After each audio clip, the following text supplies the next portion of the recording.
playing chess with nature. You move this way, nature takes you that way. And that's part of the fun of the activity. 20 chevaux prirent le départ de cette épreuve, la dernière de la saison de Paris. Elle fut dominée par Charlottesville, qui déjà avait remporté le Jockey Club à Chantilly. Aussitôt après la course, le président de Gaulle félicitait Lagacan. When the foal is born, I think you ask yourself, does this individual correspond to my vision of what that individual might be if the mating works?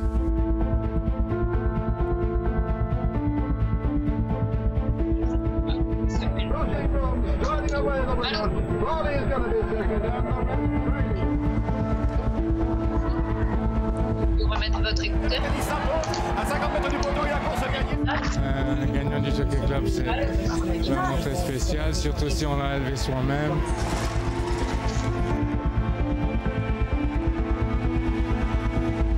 Sarkava qui va s'envoler vers un triplé historique. Vraiment, par rapport aux polices que j'ai eues depuis la mort de mon père, c'est certainement une des meilleures. Première victoire pour le prince Karim Aga Khan. Formidable de Sarkava qui va s'imposer dans un arc de triomphe exceptionnel.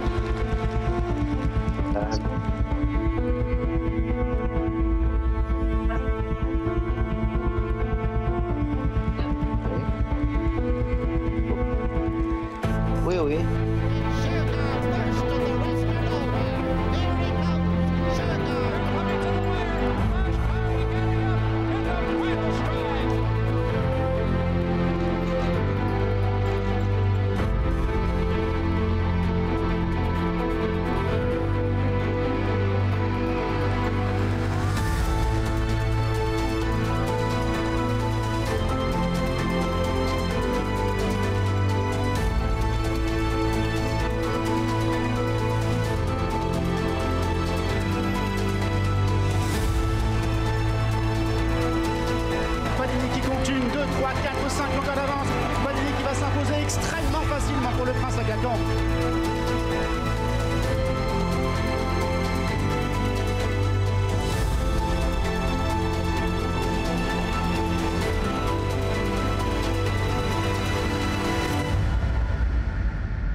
Et c'est une grande page de l'histoire qui se tourne. Mesdames et messieurs, bonsoir et ravi de vous retrouver pour cette émission spéciale dédiée à la mémoire de son Altesse Lagacan IV. Les émotions nous submergent quand on revoit ces images. Durant près d'une heure, nous allons honorer la mémoire de son Altesse Lagacan IV. À l'âge de 88 ans, il s'est éteint à Lisbonne. C'était le 4 février 2025, entouré de sa famille. Son influence a largement dépassé l'univers des courses hippiques. Visionnaire, chef spirituel, mécène et philanthrope, il a marqué l'histoire et amélioré la vie de nombreuses personnes à travers le monde. Il laisse derrière lui un véritable héritage exceptionnel. Ici, pour évoquer sa passion, les courses hippiques, j'ai le plaisir et l'honneur de recevoir deux personnes qui l'ont côtoyé, qui ont eu des souvenirs importants ensemble. J'ai nommé Alain de Royer-Dupré et Gérald Mossé. Messieurs, bonsoir. Bonsoir. Bonsoir. Tu es submergé par l'émotion à la sortie de ces images. C'est touchant de revoir tout cela. Oui, parce que ça a été... Pour moi, ça a été 40 ans exceptionnels et c'était pratiquement toute ma carrière. Et j'étais vraiment très ému quand on a appris cette séparation brutale. Et donc, il y a tellement d'événements qui me reviennent les uns après les autres que c'est difficile de choisir, parce qu'il y a eu beaucoup de bons chevaux. Il va falloir faire des choix. Il y a eu beaucoup de bons chevaux, beaucoup de périodes différentes, avec des jockeys différents. Justement, il y a l'un d'entre eux, Gérald, qui est avec nous ici sur le plateau. Il y a eu Christophe Soumillon, il y a eu Christophe Lemaire. On a eu des moments passionnants. On va l'évoquer durant l'émission. Gérald Mossé, merci d'être avec nous. Bonsoir, merci. Bonsoir. C'est un plaisir d'être ici.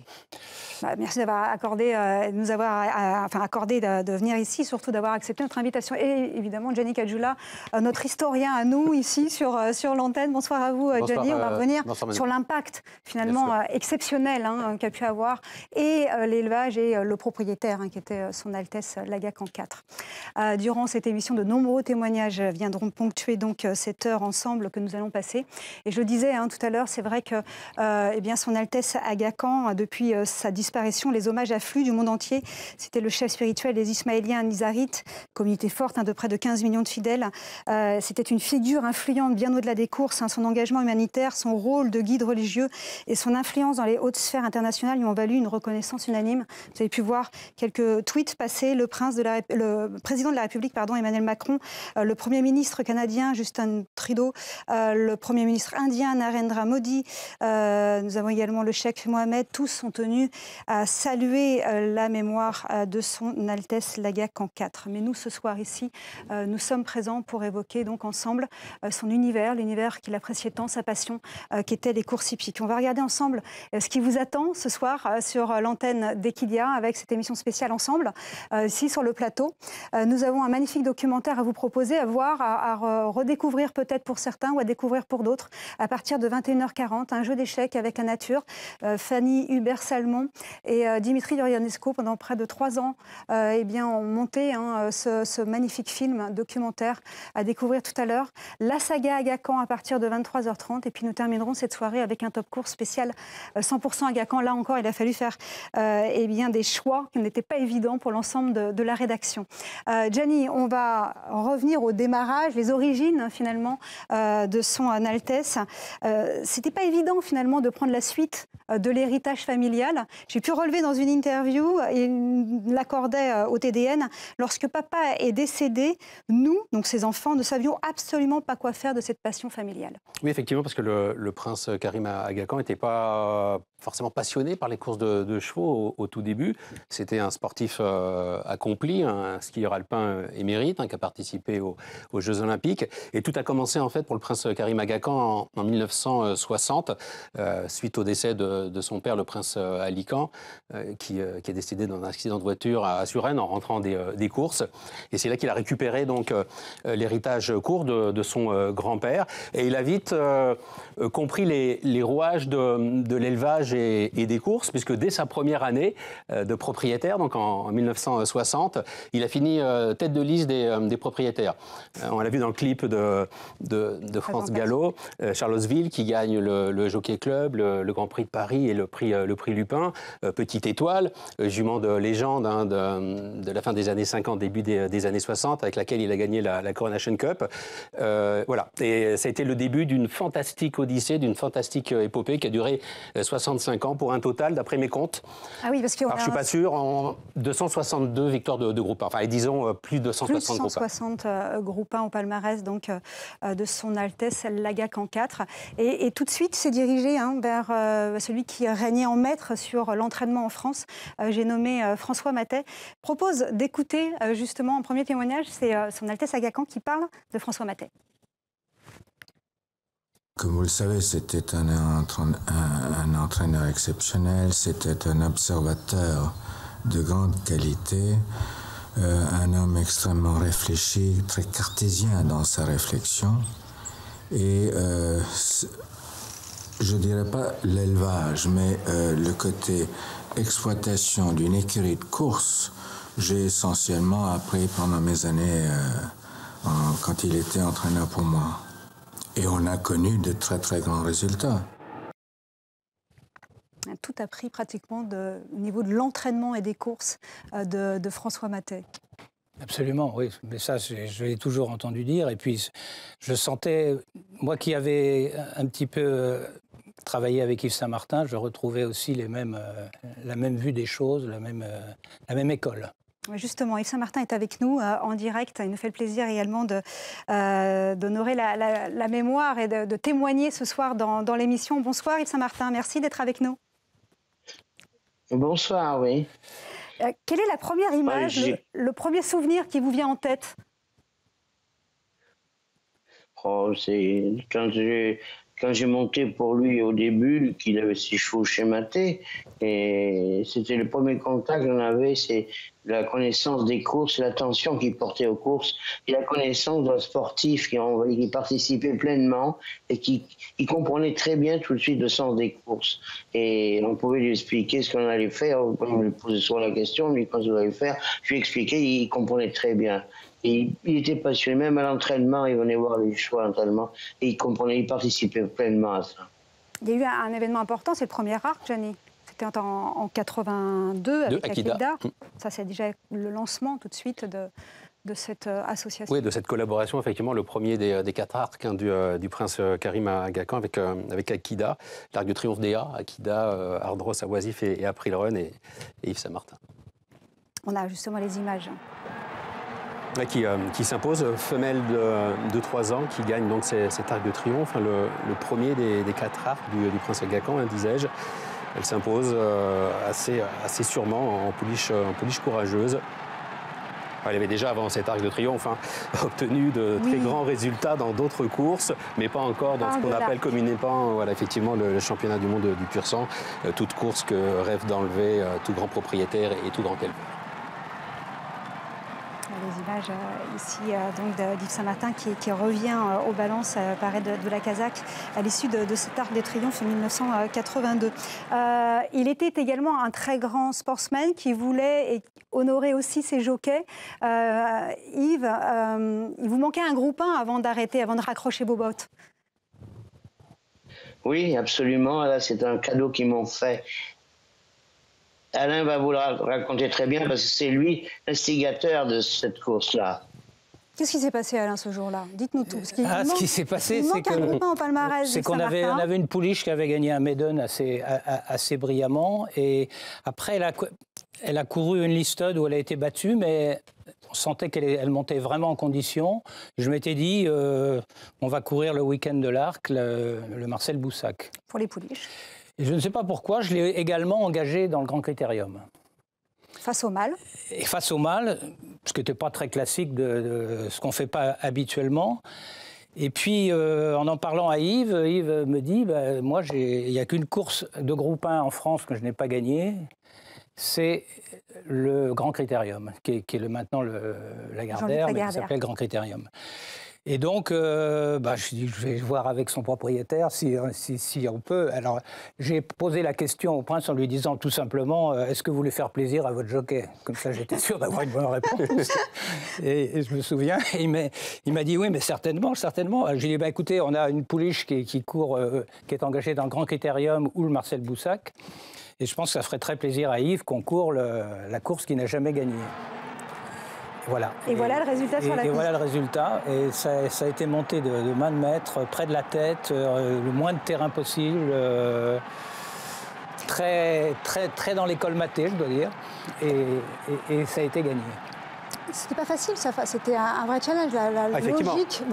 La logique veut, quand on a une bonne pouliche de 2 ans, c'est de courir face aux pouliches et de participer au Marcel Boussac.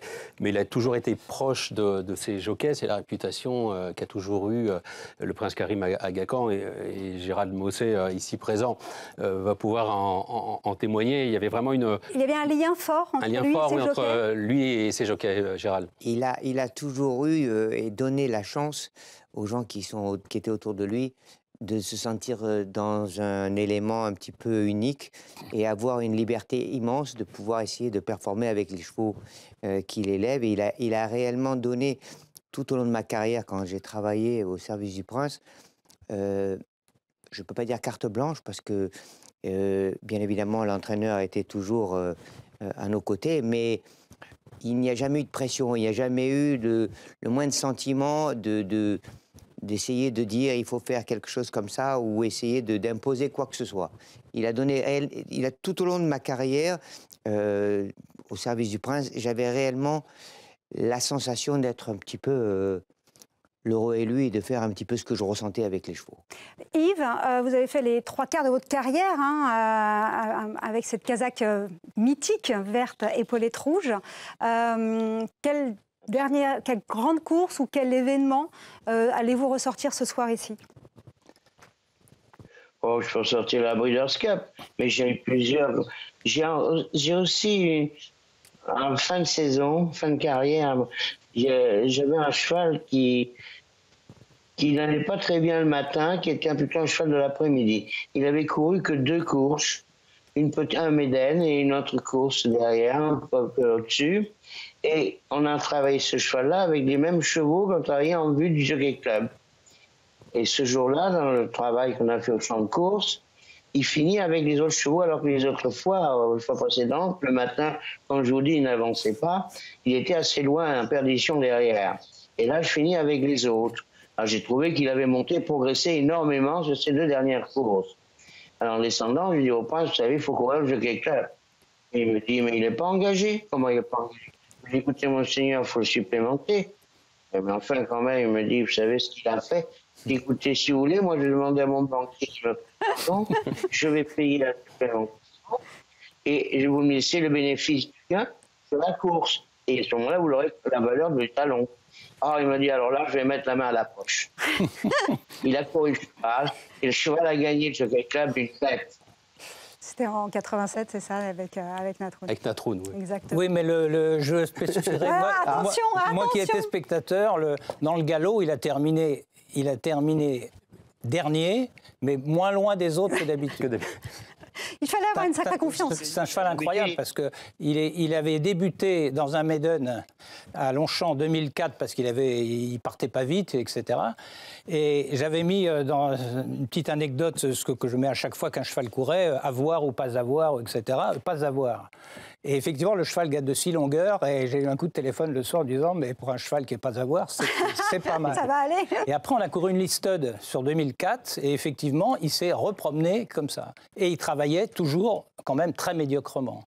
Alors, je crois que Yves avait compris quelque chose parce que dans le Jockey Club, il est bien sorti des boîtes et après, Yves l'a laissé reculer pour ne pas le bousculer en partant, parce que c'est un cheval qui ne pouvait pas partir vite en réalité. Il se mettait en route très tard, mais il ne pouvait pas partir vite.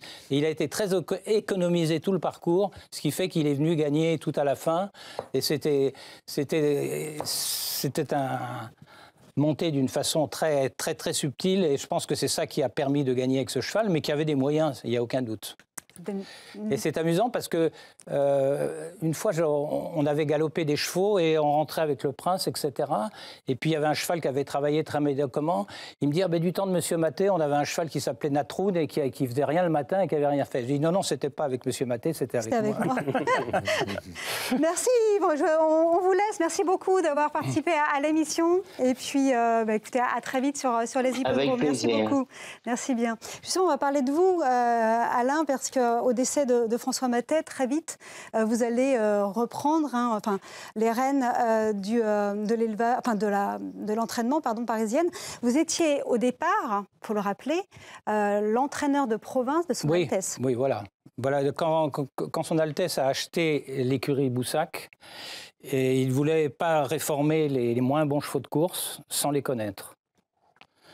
Et donc, j'ai reçu une dizaine de chevaux, des petits Labus, des petits chevaux légers, comme étaient certains chevaux Boussac d'ailleurs, qui étaient. Et finalement, évidemment, pour la province, ça s'est bien passé, parce qu'il y avait même des chevaux qui sont venus bien courir à Paris. Et voilà. Et puis un jour, le prince m'a convoqué et m'a dit écoutez, venez à Chantilly. Et le jour où Monsieur Maté voudra arrêter, vous pourrez prendre la suite. Ouais, on va l'écouter justement, le prince Lagacan. J'avais cherché un entraîneur en province qui avait les caractéristiques que je recherchais. Sérieux, bon taux de réussite, extrêmement pointilleux sur la qualité du travail, parce qu'après tout, c'est un travail de détail. Et Alain de Royer était l'homme que j'avais identifié en étant la personne que je voulais. Vous êtes très vite identifié. C'est vrai qu'il faut noter qu'autrefois, il y avait un monde entre la province et Paris. En province, on n'avait pratiquement que des chevaux d'âge qui étaient réformés de la région parisienne, et on travaillait sur du matériel qui n'était pas neuf. Et puis, effectivement, progressivement, j'ai eu la chance en plus d'avoir des très très bons cavaliers d'entraînement. Et Ça m'a beaucoup aidé parce que moi, je sortais des sports équestres et je ne connaissais pas bien les courses. Comment était-il le matin à l'entraînement? On a une photo magnifique, là, on vous voit tous les deux. Il était très impliqué? Ah oui, ah oui. Vraiment, vraiment. Je pense que le prince avait dû venir souvent à l'entraînement du temps de M. Maté parce qu'il avait un coup d'œil de quelqu'un qui a du métier. Idem pour les jockeys, il était interventionniste, par exemple, aux ordres? Non, pas du tout, mais il a toujours été présent et surtout laissé un petit peu aux professionnels de ce que l'on pouvait ressentir et lui expliquer. Et il a toujours apprécié le fait de nous laisser un petit peu dans notre élément et ne pas nous bloquer, nous donner la possibilité de faire ce qu'il avait réellement envie de faire. Il donnait peut-être quelques indications, mais jamais j'ai pu ressentir la moindre pression, à quel que soit le moment de avant-course ou le matin. Il était toujours présent, attentif, impliqué, mais très réservé. Je crois, Alain Droit-Dupré également, qu'il aimait beaucoup quand vous vouliez tenter quelque chose d'audacieux, c'est-à-dire avec un 2 ans passé d'un Médène à un groupe 1, voir le dernier galop du matin, le dernier galop préparatoire pour valider absolument, parce que votre envie. Son Altesse, dans sa façon de penser, est quelqu'un qui avec tout ce magnifique élevage, qui n'aime pas trop les fantaisies, en réalité, ce que je comprends. Il a besoin de savoir quels sont les bons chevaux, quels sont les moins bons. Et là, quand je proposais de sortir d'un maiden pour aller sur un groupe 1, ça méritait quand même son accord d'abord, parce que je n'aurais pas pu le décider tout seul.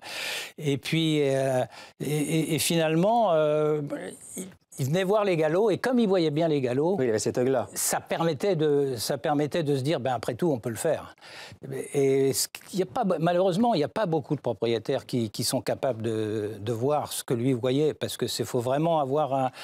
Puis il y a des gens qui voient, puis il y a des gens qui ne voient jamais d'ailleurs. Mais ceux qui voient, c'est quand même assez rare. Et donc, c'est même une confiance pour nous, parce que moi, je n'avais pas tellement de confiance si j'arrivais sur un champ de course avec un cheval qui était très bien physiquement. Si un jour, malheureusement, on est malheureux, c'est arrivé, etc., à partir du moment où le propriétaire l'a vu, c'est facile, quoi. Il n'y a pas besoin d'en parler pendant une demi-heure après, c'est fini. Hein, Alors qu'avec certains propriétaires qui voient pas les courses, c'est plus compliqué pour nous, entraîneurs. C'était aussi un grand sportsman, Gianni, dans la victoire et dans les défaites. Oui, alors il était à la recherche de l'excellence, effectivement, le prince Karim Lagacan. Tout à fait.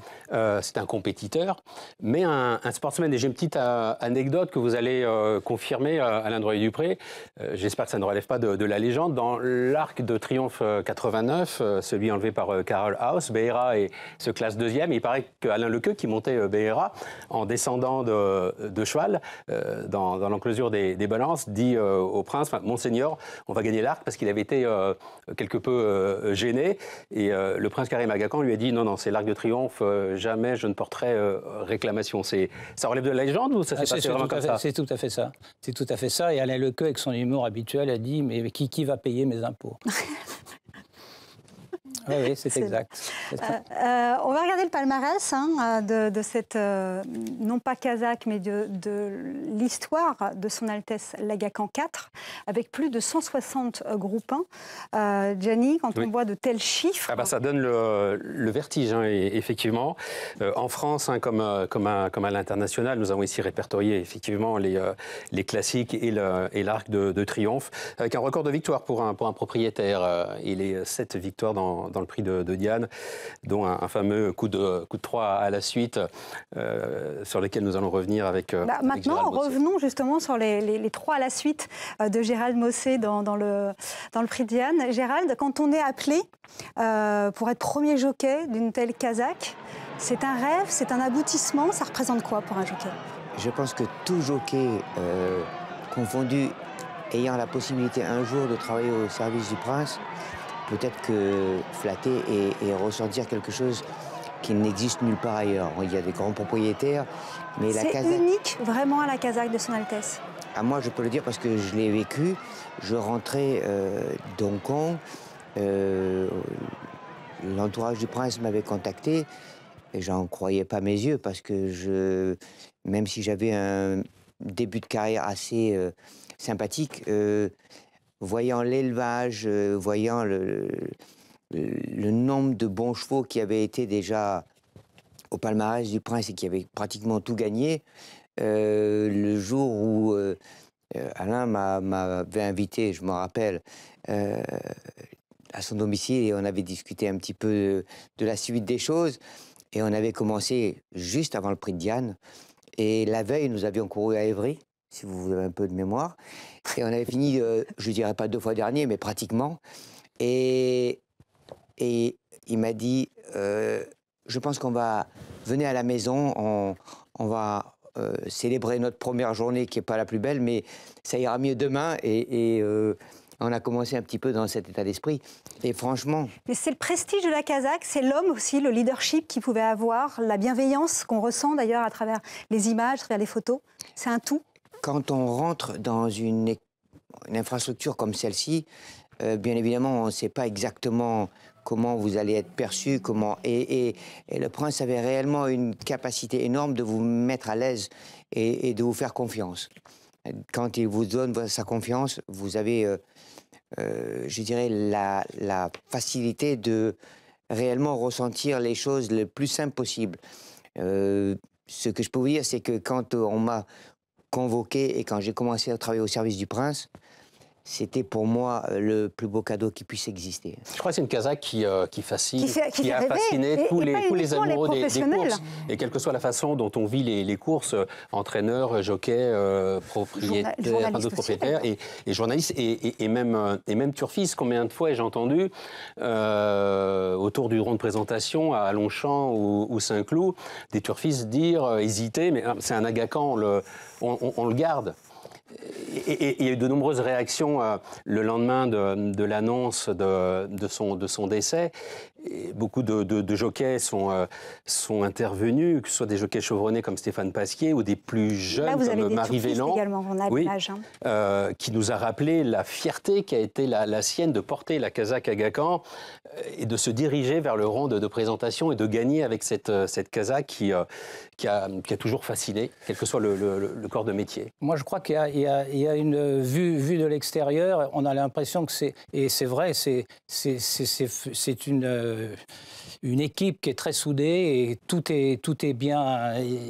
On essaye de laisser le moins de place possible au hasard et aux choses qui vous viennent dans les courses. Il y a de temps en temps des choses qu'on ne peut pas contrôler, mais il y a toute une base qui est très solide et ça, c'est son Altesse qui lui-même a réglé. Il voulait les choses comme ça, il les a comme ça, il a prévu dans son élevage, il a su agrandir quand il fallait, il a su chercher l'excellence.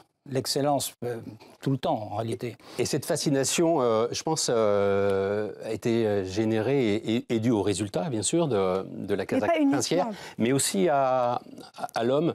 Je l'ai reçu, tout comme vous, Manuela, 2-3 fois en plateau, sur les plateaux des Kidia, suite à ces belles victoires. Et c'était, vu la place quand même, il faut bien s'en rendre compte, qu'il occupe dans le monde, qu'il a occupé dans le monde. C'était un guide spirituel, mécène et philanthrope. Il était affable, courtois, très poli, mesuré, il venait nous voir. Et une petite anecdote, Zarkava, bien sûr, on va y venir dans quelques instants, ça a été son joyau ultime, son diamant brut. Stéphane Coste, notre confrère, qui a vécu la période de Zarkava, qui a commenté toutes ces courses avec le talent qu'on lui connaît, de par son commentaire, ses commentaires a procuré des émotions et des frissons au prince Karim à Aga Khan, qui lui a envoyé en remerciement un petit cadeau avec une petite lettre, alors qu'il n'était absolument pas obligé de le faire. Je pense que ce sont les résultats et la personnalité de l'homme qui font l'unanimité dont nous sommes en train de parler du prince et de sa Kazakh et de sa réussite. Après la victoire de Dalakani dans l'arc, il y avait l'animateur de boxe qui s'appelle Sydney, c'est ça? Oui. Qui a offert des grandes boxes au prince après. Parce qu'il était boxeur, Sydney. Oui, voilà. Et donc, le prince, dès le lendemain, a demandé l'adresse de Sydney pour lui envoyer un mot de remerciement, etc. magnifique. Oui, quand il était interpellé effectivement par le public, il ne feignait pas de ne pas entendre ce qu'on lui disait. Oui. Restez avec nous, petite pause, et restez bien avec nous. Encore de nombreux témoignages viendront ponctuer cette émission spéciale, donc ici, à la mémoire du prince Karim Aga Khan.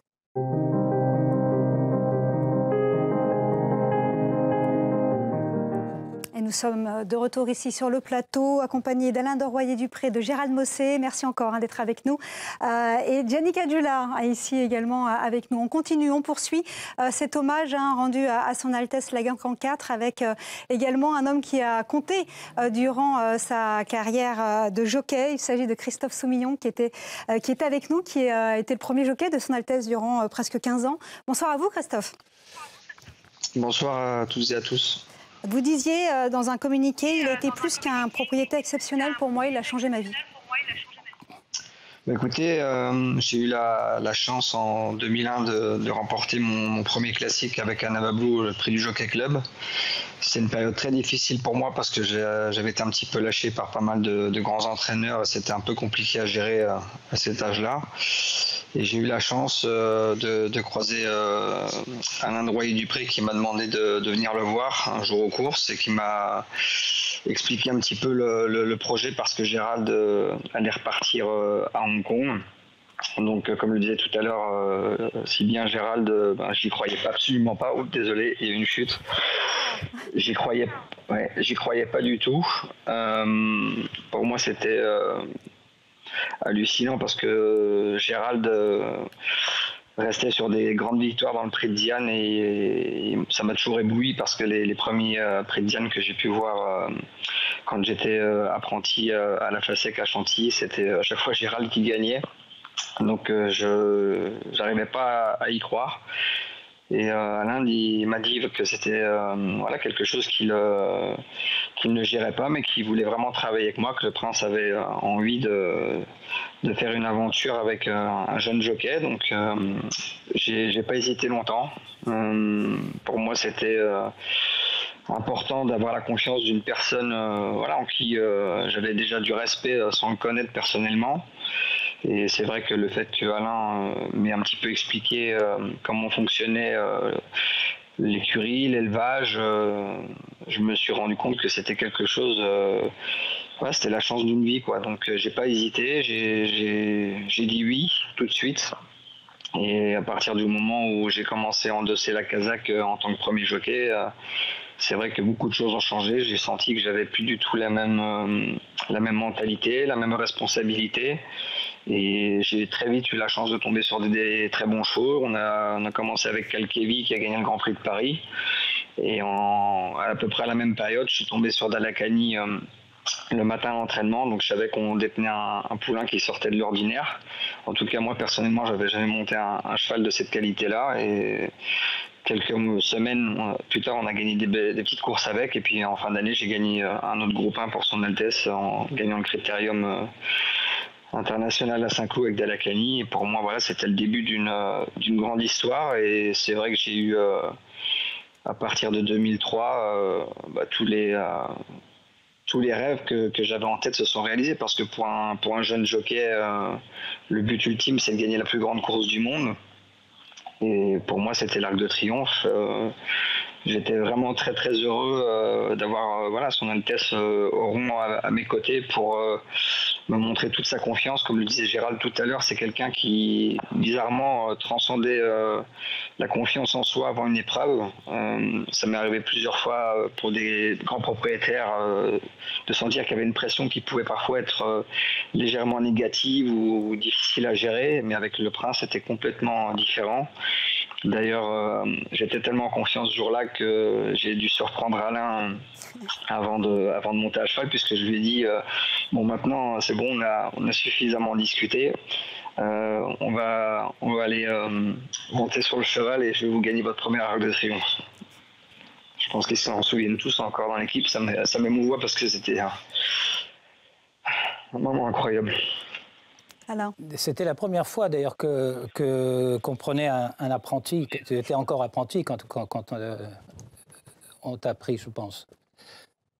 On vous entend pas, Christophe. Mais je disais, j'ai perdu ma décharge un an avant le Jockey Club et c'est vrai que je suis arrivé très jeune dans l'écurie. Quand tu as commencé à monter, j'ai gagné apprenti pour la Kazakh. Oui, absolument. Oui. Et moi, je me souviens la première fois où je t'avais fait monter, c'était un cheval qui était compliqué avec des ordres complètement contradictoires. Et tu t'en étais très bien sorti. Je me suis dit, ça, c'est une bonne note. Non, je me rappellerai, c'était à Chantilly. Sur les images qu'on vient de voir, il y a une image qui avec des grandes balsaines blanches. Il y a une image qui m'a marqué, Gianni, peut-être également, c'est le visage du gamin de Poupon là, de Christophe qu'on avait. Et à côté, Monseigneur qui est à côté avec les yeux brillants et un visage juvénile. C'était sa très grande passion quand même. Ah oui, tout à fait. Et moi, on voit les yeux brillants, c'est un gamin lui aussi. Moi, j'ai toujours été heureux quand le prince venait aux courses et qu'on avait un bon cheval parce que je trouve qu'il y avait des bonnes ondes, c'était positif.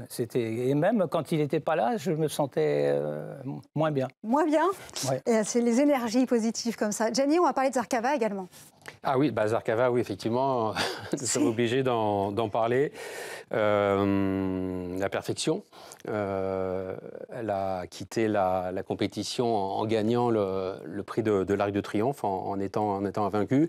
On a tous en mémoire, Alain Droy-Dupré et Christophe Soumillon également, bien entendu, sa ligne droite dans le prix Vermeil, après avoir perdu du départ. Cet Arc de Triomphe où elle est partie sur sa droite au moment du départ, mais qu'elle a quand même gagné. Ouais, c'était un joyeux Zarkava, bien entendu. Vous voulez vous rebaigner dans l'univers de l'Arc de Zarkava 2008 ? Ça vous dit ? Oui. On revit cela ensemble ? Allez. Oui. Bon, heureusement, vous me dites oui, parce que sinon, c'était raté. Avec Schiaparelli notamment, Kazakh bleu qui est l'avantage. On tente de venir avec It's Genio, Soldier of Fortune également. Duke of Marmalade qui refait du terrain avec Vision Star. Et Zarkava également qui tente de se rapprocher. C'est la Kazakh verte qui n'a pas encore le passage. It's Genio est à la corde et qui tente de repartir maintenant. Soldier of Fortune qui vient à son extérieur. Mais voilà maintenant Zarkava qui est lancé en pleine piste par Christophe Soumillon. Zarkava, vous aviez rendez-vous avec l'histoire. Zarkava, ce rendez-vous, vous ne l'avez pas manqué. Formidable Zarkava qui va s'imposer dans un arc de triomphe exceptionnel. Zarkava s'impose. Christophe Soumillon, Youmzain va prendre certainement la deuxième place. La chair de poule. Ah oui, non, mais c'est comme tout à l'heure avec le clip de début. Moi, j'ai du mal après à repartir. C'est exactement ça. C'est là encore très émouvant. Christophe, on a parlé des courses, on va parler de l'homme également. Qu'est-ce qu'il représentait pour vous ? Je pense que je l'ai toujours admiré parce qu'il a toujours eu les bons mots pour moi. Parce que dès le départ, quand on a eu des discussions ensemble pour justement signer le contrat, il m'a pris à ses côtés, il m'a mis à l'aise. Et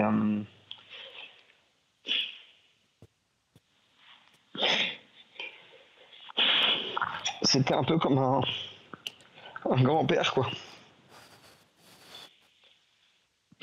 Et pardon.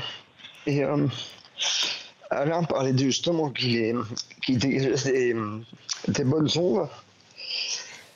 Et je me rappellerai toujours que dans ses bureaux, il avait plein de pierres précieuses autour de lui. J'arrivais pas trop à comprendre, parce que c'est des choses que je voyais jamais. Et ouais, il était... Pardon, je suis désolé, c'est dur là. Mais il était solaire, quoi. C'est au rond. Quand il était là, pour moi, c'était... je savais que j'allais quasiment tout le temps, quand j'avais mon cheval, je savais que j'allais gagner. C'est pour ça que parfois, je paraissais peut-être un peu trop confiant, arrogant, mais tous les conseils qu'il me donnait, c'était ancré là, et je suis désolé. Merci Christophe. Si quelqu'un peut on va vous laisser Christophe. Merci beaucoup d'avoir témoigné et on comprend. Et évidemment, on entend toute votre émotion et on comprend à quel point il a été important pour vous dans votre carrière, mais pour vous aussi également en tant qu'homme. Merci beaucoup Christophe. Depuis tout à l'heure, on parle de chevaux de course, mais c'était surtout un homme bienveillant et exceptionnel pour nous tous. Ah oui, mais ça a marqué tous les gens qui l'ont côtoyé, qui ont travaillé avec lui ou qui l'ont connu, parce que Christophe parle de grand-père pour lui. Oui, mais ça ne m'étonne pas. Ça ne m'étonne pas du tout. Parce que il y a une façon de sécuriser son entourage on sent que tout est... C'est difficile à dire, mais c'est des choses que l'on ressent. C'est le chef spirituel qu'il était. Oui, c'est un peu comme un leader qui vous sécurise. On se sent bien, on a envie de donner le maximum et Il vous donne la confiance et réellement un bien-être de pouvoir participer et de faire partie de l'équipe. Il vous donnait complètement des responsabilités sans réellement vous imposer quoi que ce soit et vous faire partager un peu comme la famille, quoi. On était assez soudés et il n'avait pas honte de vous donner les mots qui sont touchants pour que vous puissiez vous sentir à l'aise. Il a su toujours s'entourer et vous donner confiance. Et je pense que ça, c'est la clé. Et tous les jockeys que j'ai pu connaître, qui soient bien avant moi et après moi, ont la même sensation. On ressent des choses qui sont indescriptibles. C'est difficile de pouvoir rencontrer ce genre de situation avec d'autres propriétaires parce qu'il était tellement impliqué, il était tellement avenant, il était tellement précis dans les choses, dans l'élevage, que je me rappelle, où je suis allé quelquefois au Haras avec lui, et on était autour d'un étang, et il m'expliquait que par rapport à ses étalons, il voulait seulement pas trop en pourcentage faire des croisements de sang, et il vous demandait votre avis pour avoir un petit peu, vous faire participer et vous faire comprendre que réellement vous faites partie de l'équipe. Et bienveillant également, Christophe Soumillon a perdu son contrat de première monte une première fois. Le prince Karim Lagacan est allé le rechercher. C'est rare dans un sport. Christophe a perdu le contrat une deuxième fois, ce qui n'a pas empêché de nouveau le prince Karim Lagacan de faire porter sa casaque à Christophe Soumillon. Donc il a parfaite reconnaissance du talent de la personne en question et des services que lui a rendu cette personne malgré les accrocs qu'il a pu avoir à un moment donné dans leur parcours commun. Ce qui l'animait peut-être le plus, c'est la partie élevage. C'était, je pense, c'était vraiment ça qui l'animait au plus profond de lui-même. C'est l'élevage. Gianni, je vous laisse commenter. Là encore, c'est encore des chiffres qui nous donnent le tournis.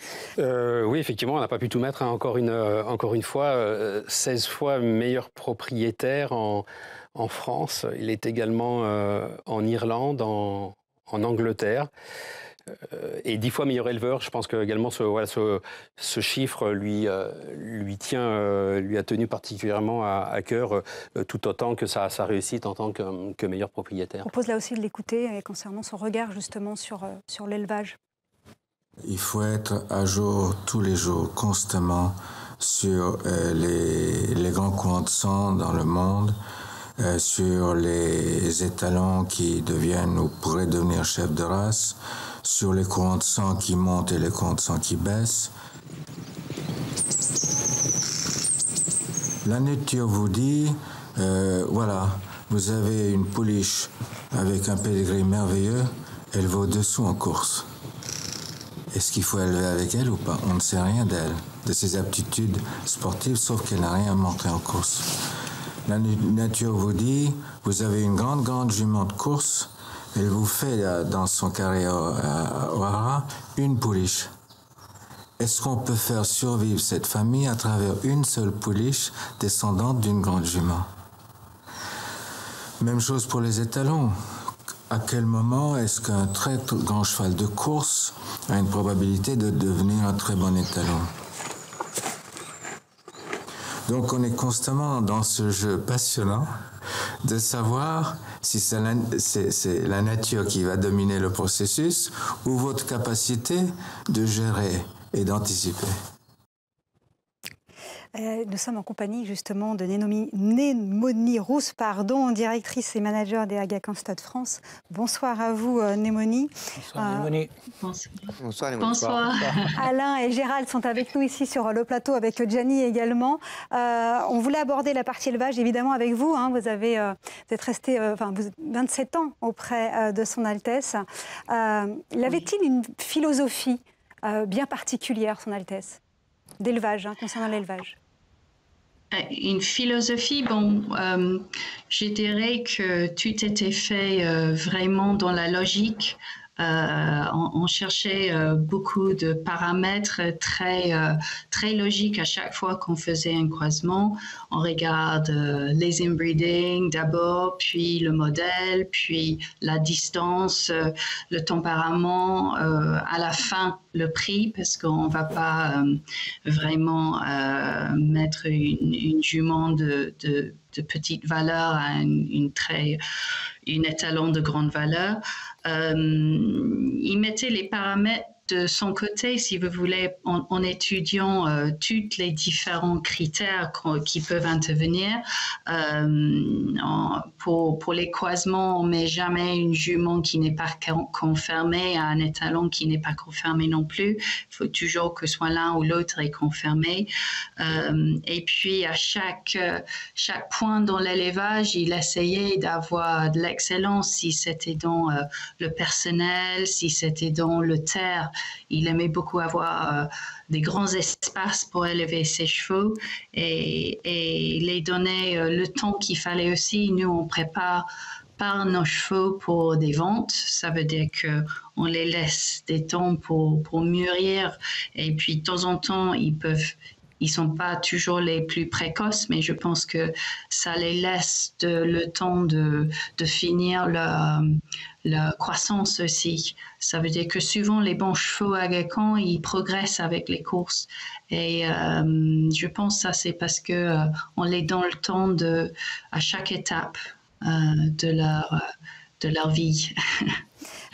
Laisser vieillir les chevaux, les croisements, on a compris également, très structurés, etc. Et Gianni, il y a eu aussi, on en a rapidement parlé avec vous, Alain, l'envie, le besoin, la nécessité peut-être d'aller vers d'autres haras en rachetant. Il y a eu 3 gros achats de haras pour renforcer et dynamiser encore l'élevage Aga Khan. Il a su effectivement faire évoluer ça aussi, c'est très rare.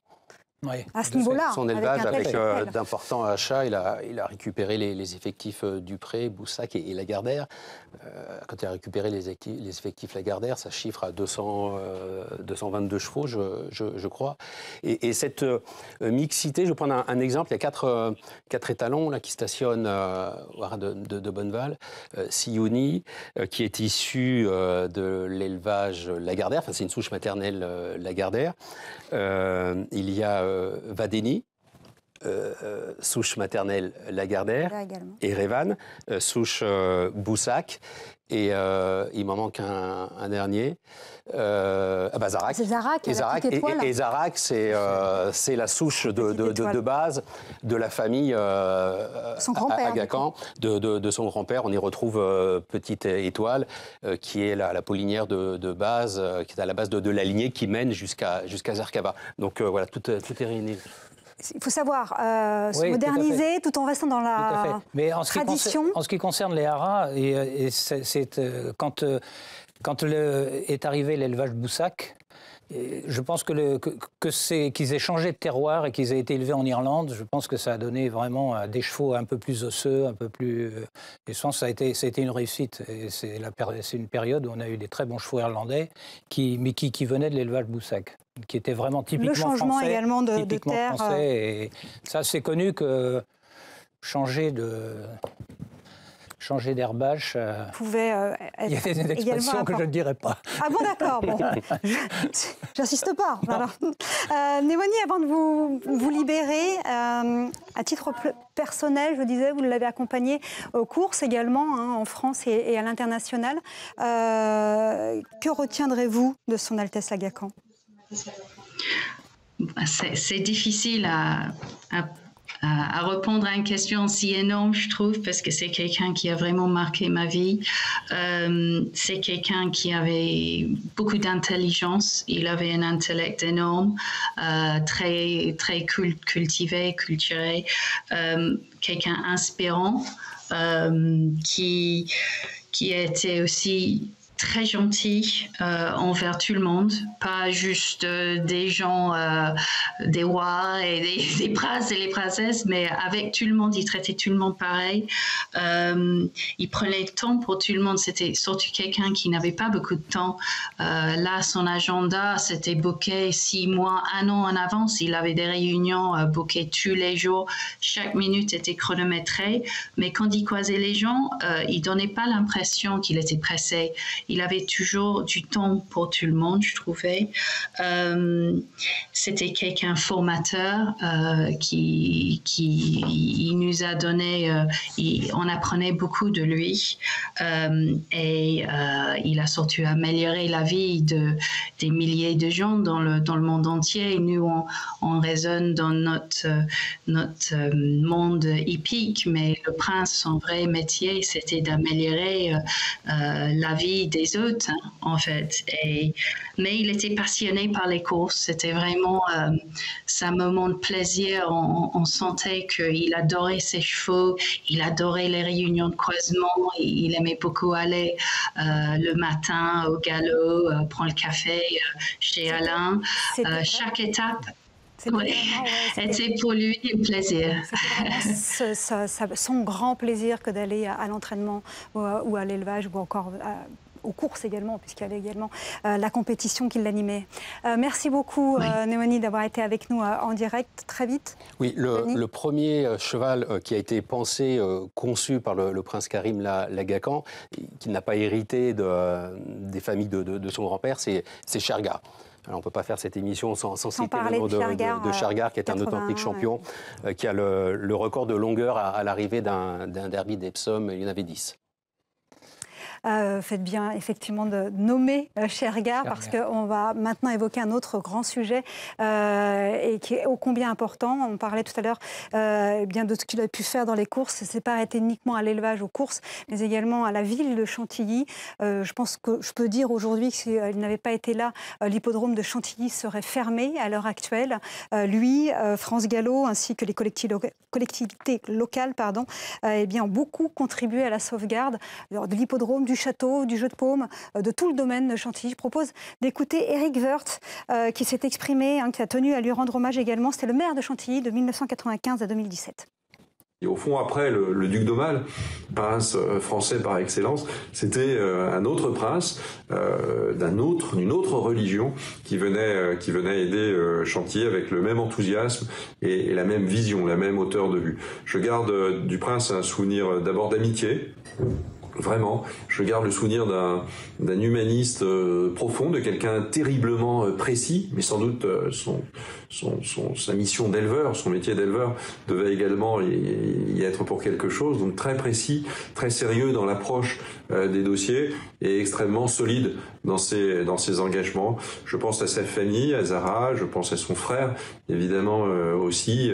Je pense à l'ensemble du milieu des courses. C'était un très grand propriétaire, mais plus que cela, c'était un homme qui portait haut et fort les courses françaises dans le monde entier. Là, Éric Woerth qui s'est exprimé dans l'après-midi dans notre émission consacrée à la mémoire de son Altesse.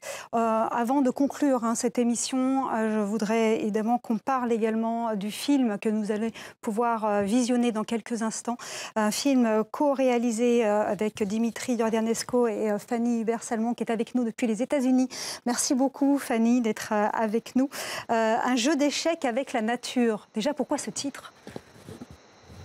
Ce titre, c'est parce que c'était une expression que Son Altesse utilisait et qu'il cite d'ailleurs à un moment quand on l'interviewe dans le film. Et donc voilà, c'est aussi l'image de son humilité par rapport à son activité, à tout ce qu'il avait réussi à travers son entreprise dans le milieu du cheval, mais de savoir se repositionner et savoir qu'à chaque fois on tente des choses avec la nature, mais la nature a tendance à nous remettre en place si on a tendance à penser qu'on a tout compris et tout réussi.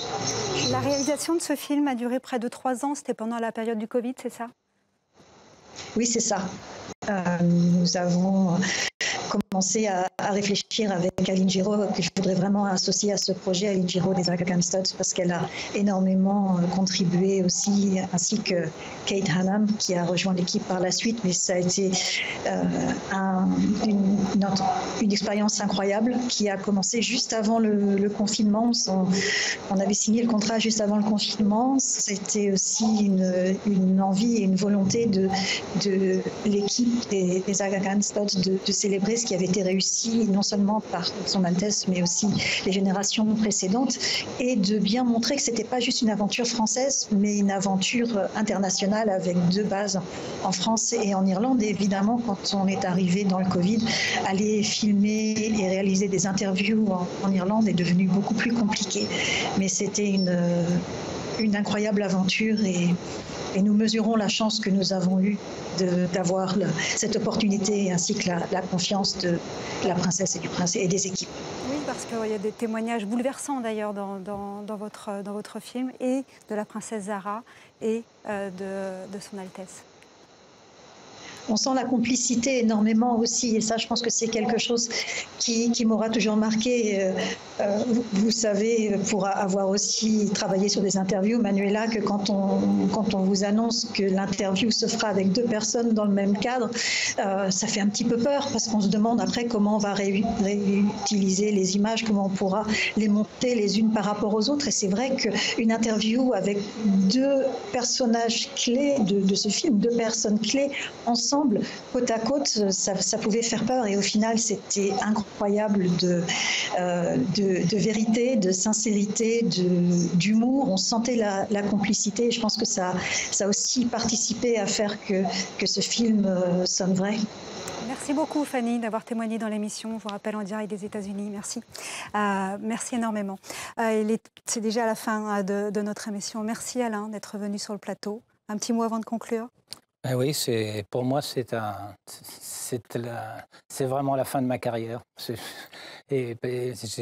dois tellement à Son Altesse qui m'a offert ces 40 ans d'entraînement dans des conditions exceptionnelles. Et j'ai vraiment eu la sensation d'être un privilégié. Gérald, merci beaucoup. Un petit mot également pour conclure. Merci. Moi, je pense beaucoup à toute la famille. Avec lequel on n'a pas eu l'opportunité de trop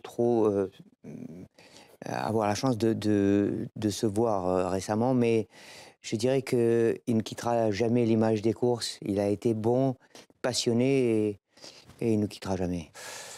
Denis. Les chevaux du prince ont nourri ma passion. Un grand merci. J'espère évidemment que cette Kazakh mythique va perdurer dans le temps, et on peut sans doute compter sur la princesse Zara qui est animée elle aussi par la passion des courses. Fin donc de cette émission. Je vous remercie beaucoup, messieurs.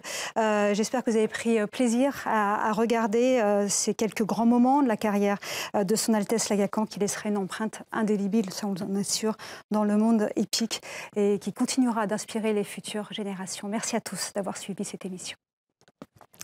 Mais cette soirée spéciale n'est pas complètement terminée, puisque désormais je propose de regarder ou de redécouvrir le film proposé par Fanny Hubert-Salmon, dont on a évoqué il y a quelques instants quelques grandes lignes, un jeu d'échecs avec la nature. Je vous souhaite donc un très joli visionnage. On se retrouve juste après pour ensuite continuer notre soirée spéciale hommage à Son Altesse l'Aga Khan IV.